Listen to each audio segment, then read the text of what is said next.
저기 저 사람 한국인이라던데. 처음 들은 그 말은 내 귀를 의심하게 만들었다.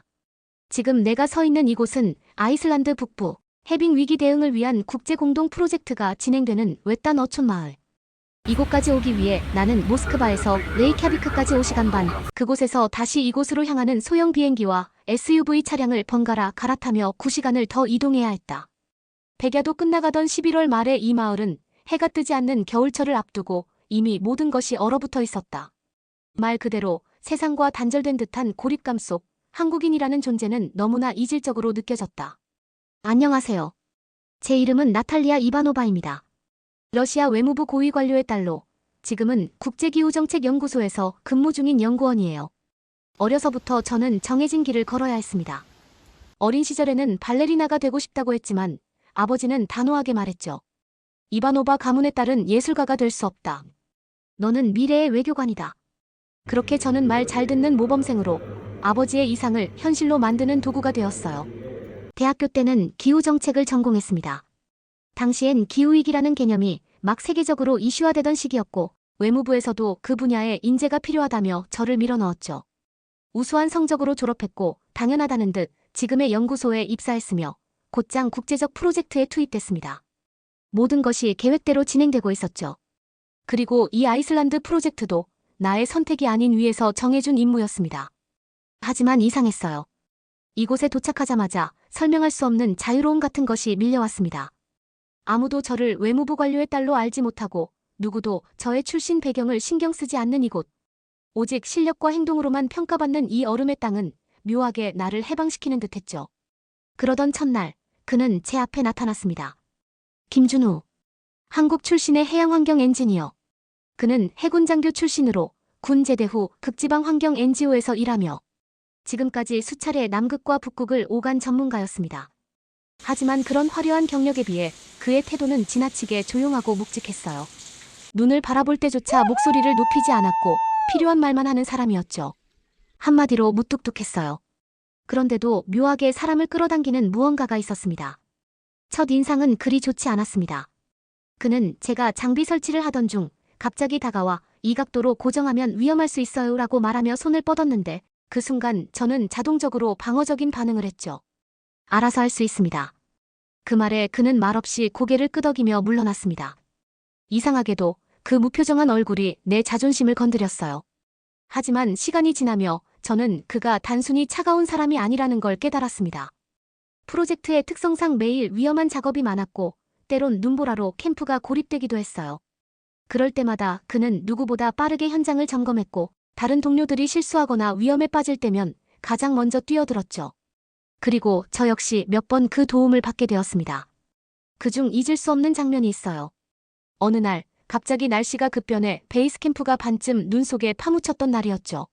저는 장비를 옮기다 눈에 빠졌고 허리까지 눈 속에 잠겨버렸습니다. 추위에 손발 감각이 사라져가고 있을 때 갑자기 그의 팔이 제 어깨를 끌어당겼고 저는 그대로 그의 품 안으로 넘어졌습니다. 당시엔 놀라고 창피했지만 그의 팔은 놀라울 정도로 따뜻했습니다. 이럴 땐 말보다 행동이 빠릅니다. 그는 그렇게 말하며 내 손에 뜨거운 캔 커피를 쥐어주었습니다. 그날 밤 저는 처음으로 그의 이름을 검색해보았어요. 한국 해군 특수구조대 출신, 동계 생존 훈련 다수 이수, 북극 관련 NGO 활동 8년. 그리고 마지막 줄엔 이렇게 쓰여 있었습니다. 극한의 자연에서 가장 인간적인 손을 내미는 사람. 그 문장을 읽고 저는 한동안 노트북 화면을 바라보며 숨을 고르지 못했어요. 그는 나와 너무 달랐습니다. 나는 항상 말로 세상을 정리하고 외교적 언어로 감정을 포장해 살아왔지만 그는 한 번의 행동으로 모든 것을 말하곤 했습니다. 내가 말하지 않아도 내 상태를 읽어내는 눈빛, 무심한 듯하지만 필요한 순간 정확하게 내 앞에 나타나는 존재감. 그런 그를 보며 저는 어느 순간 스스로에게 묻기 시작했어요. 나는 지금 누군가를 알아가고 있는 걸까? 아니면 내 안에 진짜 나를 처음으로 만나고 있는 걸까? 그렇게 얼어붙은 이 대지 위에서 제 삶은 조용히 흔들리기 시작했습니다. 나는 점점 그에게 끌리고 있었다. 분명 처음엔 단순한 호기심이었다. 한국인이라는 이질적인 존재, 거친 자연 속에서도 냉정함을 잃지 않는 그의 모습, 말수가 적지만 행동으로 보여주는 그 성실함. 그런데 시간이 갈수록 그것은 호기심이 아니라 의지가 되었다.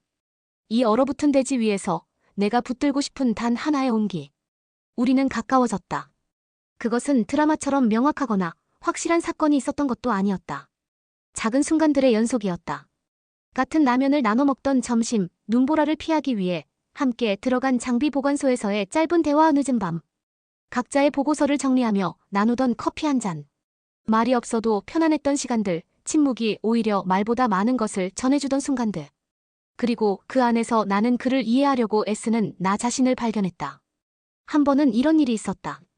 장비 점검 도중 나사가 맞지 않아 애를 먹고 있던 나를 보고 준우는 말없이 다가와 자신의 멀티툴을 건넸다. 이게 더 맞을 거예요. 말투는 여전히 단호했지만 그 속엔 분명히 걱정이 묻어 있었다. 나도 모르게 웃으며 고맙습니다. 라고 말하자 그는 아주 작게 웃었다. 마치 입꼬리 한쪽만 살짝 올라간 정도. 하지만 그 미소 하나에 나는 한참 동안 가슴이 뛸 수 있었다. 그의 과거 이야기를 들은 건 그보다 조금 후의 일이었다. 우리는 해빙지대에서 임시 관측소를 세우고 있었고 작업을 마친 후 저녁을 먹으며 잠시 쉴 수 있었다. 그날은 유난히 하늘이 맑았고 별빛이 얼음 위로 반사되어 캠프 전체가 반짝였다. 군인이었죠? 내가 조심스럽게 물었다. 네. 해군 특수구조대. 5해 동안 복무했어요. 그는 여전히 감정 없이 대답했지만 눈빛이 잠시 흔들렸다. 왜 그만두셨나요? 그는 말없이 밤하늘을 올려다보더니 이내 조용히 말했다. 어느 날 내가 구조하지 못한 생명이 있었어요. 매뉴얼대로 했지만 실패였죠. 그 이후로는 매뉴얼보다 사람을 먼저 보게 됐어요. 그래서 떠났고 이제는 이곳에서 이 방식대로 살고 있어요. 나는 아무 말도 하지 못했다. 그의 말은 짧았지만 그 안에는 수많은 이야기가 담겨 있었다. 그리고 나는 그 순간 이 사람이 왜 이렇게 단단한지, 왜 말 대신 행동으로 모든 것을 보여주는지를 조금 이해할 수 있었다. 하지만 그를 알면 알수록 나 자신의 존재가 거짓처럼 느껴졌다. 나는 지금까지 그에게 내 정체를 말하지 않았다. 아니, 말하지 못했다. 단지 기후 연구를 위해 이곳에 온 연구원이 아니라 러시아 외무부의 관찰자로서 국제 프로젝트의 정치적 요소를 분석하러 파견된 특별요원이었다는 사실. 그건 이 프로젝트의 순수성을 깨뜨릴 수 있는 정보였고 무엇보다도 내가 진심으로 다가간 그의 마음에 균열을 낼 수도 있는 위험한 비밀이었다. 내가 그에게 느끼는 감정이 진심임을 알면서도 이 숨김이 우리 사이를 망칠지도 모른다는 생각에 점점 괴로워졌다. 나는 매일 결심했다. 오늘은 말해야지. 하지만 눈을 마주치면 그의 신뢰 어린 시선을 보면 입이 떨어지지 않았다. 그러던 어느 날 우리는 뜻밖의 위기를 함께 겪게 되었다. 북부 조사 지점의 해빙 상태가 예측보다 빠르게 악화되었고 인근 빙붕이 무너져 내렸다. 준우는 그 즉시 구조 작업에 뛰어들었고 나 역시 현장을 도왔다. 눈밭을 헤치고 부서진 장비와 찢어진 텐트 사이를 오가며 우리는 생존자와 장비를 구조했고 그 과정에서 나는 발목을 삐었다. 나는 준우의 등에 엎여 캠프로 돌아왔다. 그가 내 등을 단단히 붙잡고 말없이 눈길을 걷는 동안 내 마음은 계속 흔들리고 있었다. 이 사람이 나를 어떻게 받아들일까? 내가 그의 신뢰를 무너뜨리는 순간 이 모든 건 끝나는 걸까? 그날 밤 그는 내 발목을 치료해주며 말했다. 나탈리아, 나는 당신이 누구든 어떤 이유로 여기 왔든 지금의 당신이 진짜라고 생각해요. 그래서 당신이 나를 믿을 수 있기를 바라요. 그 순간 나는 눈물이 났다. 아직 진실을 말하지 않았는데도 그는 이미 나를 있는 그대로 받아들이고 있었다. 그리고 나는 점점 더 진실을 말해야겠다는 생각을 하게 되었다. 하지만 정작 내가 그 고백을 준비하던 바로 그날 누군가가 내 신분을 먼저 밝히는 사태가 일어났다. 그리고 우리 관계는 무너져 내릴 위기에 처하게 된다. 러시아 외무부의 특별 파견 요원이라 당신 우리를 감시하고 있었던 건가요? 그가 내게 그렇게 말했다. 말끝마다 차가운 숨이 흩날렸다. 눈보라보다 더 날카로운 시선이 내 심장을 찔렀다. 준우는 웃지도 화내지도 않았다. 오히려 그 침착함이 내게 더 깊은 상처였다. 감정을 품을 가치조차 없다고 느낀 걸까? 며칠 전까지만 해도 우리는 같은 눈길을 걷고 같은 불빛 아래에서 웃고 있었다. 나는 그의 손에 체온을 맡기며 내 진심을 전하려 했고 그는 그런 나를 있는 그대로 받아주려 했다. 그러나 지금 우리는 말 그대로 얼어붙은 공간 속에서 서로를 마주하고 있었다. 모든 것은 생각보다 너무 쉽게 무너졌다. 나는 결국 그에게 내 정체를 고백하지 못했다. 그보다 먼저 같은 연구팀의 이탈리아인 연구원이 내 파견 기록을 확인했고 그 사실을 모두에게 알렸다. 러시아 외무부의 딸, 정치적 목적을 띤 감시자. 이 프로젝트의 투명성을 위협하는 존재. 사람들은 속삭였고 일부는 노골적인 시선을 보냈다. 나는 연구원이 아니라 정치의 그림자였다. 준우는 아무 말도 없이 나를 피했다. 우리가 함께 다녔던 관측 라인에서 그의 이름이 사라졌고 회의 자리에서도 그는 나를 마주치지 않았다. 마치 내가 그동안 보여준 웃음, 조심스럽게 건넸던 손길, 떨리는 목소리까지 모두 연극이었다는 듯이 나는 그에게 다가가려 했다. 해명하고 싶었다. 지금껏 함께한 시간들이 거짓이 아님을, 내가 누구보다 진심이었다는 것을 전하고 싶었다. 하지만 그는 내 말을 끊고 말했다. 왜 말하지 않았어요? 그 질문 앞에서 나는 무너졌다. 대답은 너무 많았다. 무서워서, 용기가 없어서, 그의 신뢰를 잃기 싫어서. 하지만 그 모든 이유는 결국 자기 변명에 불과했다. 말했어야 했다. 그가 내 마음에 들어오기 전, 혹은 최소한 그가 손을 내밀어줄 때. 진심은 아무리 뜨거워도 늦으면 상처만 남긴다는 것을 나는 너무 늦게 알았다. 나는 그 이후 며칠간 거의 말을 하지 않았다. 캠프 내에서도, 보고서 작성에서도 조용히 뒤에 머물렀다. 일부 동료들은 나를 안쓰럽게 보았지만 대부분은 내 존재에 조심스러워졌다. 이 연구가 정치적 도구로 오염되었다는 불안감이 팽배해졌고 그 불신의 중심에 내가 있었다. 하지만 자연은 그런 인간의 갈등에 개의치 않았다. 오히려 더욱 가혹하게 몰아쳤다. 사건은 캠프 동남쪽 3KM 지점, 해빙 구조물 측정 장비 수리 중에 발생했다.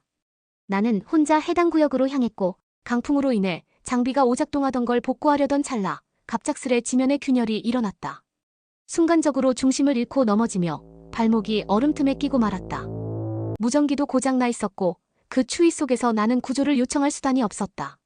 살을 찌르는 바람과 함께 눈발이 얼굴을 후려쳤고 체온은 급속히 떨어졌다. 눈꺼풀조차 감기기 시작했다. 이곳에서 이렇게 끝나는 건가? 아니, 어쩌면 나는 이미 오래전부터 스스로를 파묻고 있었는지도 모른다.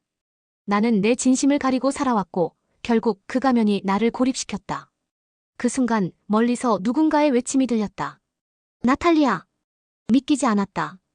그 목소리는 너무 익숙해서, 너무 그리워서 꿈인 줄만 알았다. 하지만 눈을 뜨자 그가 보였다. 흰 설원 위를 전속력으로 달려오는 준우가.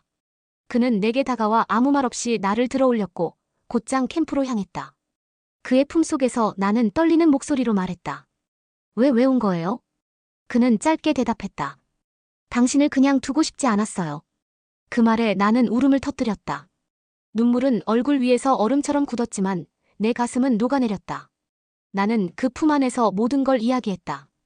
왜 숨겼는지, 어떤 갈등 속에서 매일 싸웠는지, 그리고 결국 그를 향한 내 감정이 얼마나 진심이었는지를.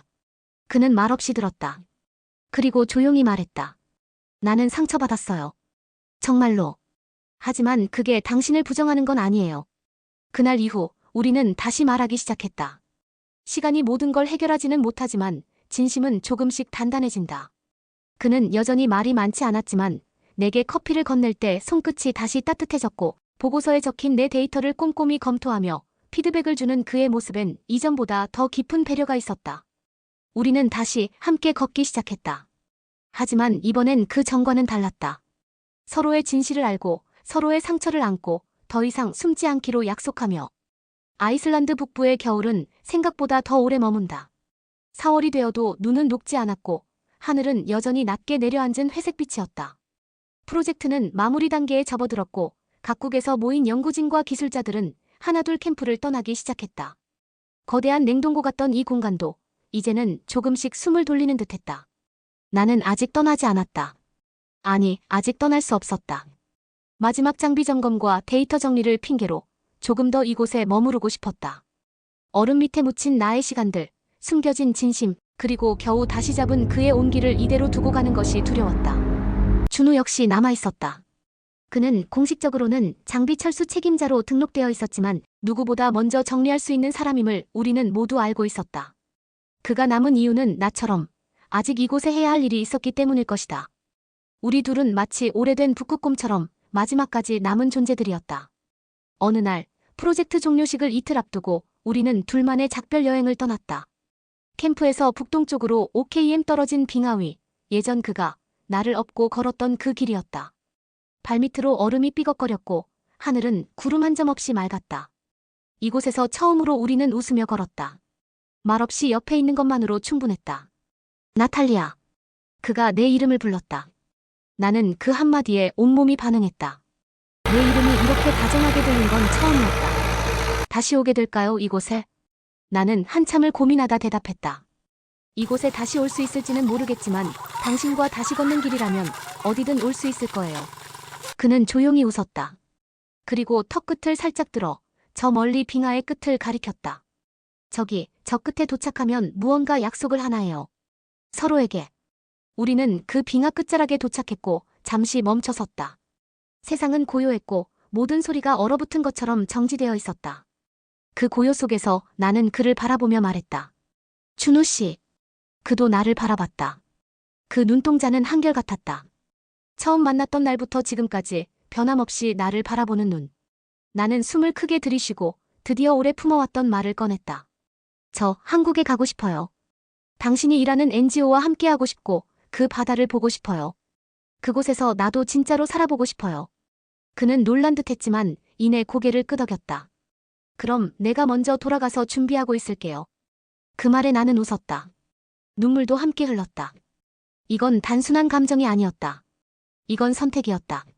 나는 드디어 누군가가 정해준 길이 아니라 내 마음이 이끄는 길을 가기로 한 것이었다. 종료식 날 나는 정식으로 발표를 했다.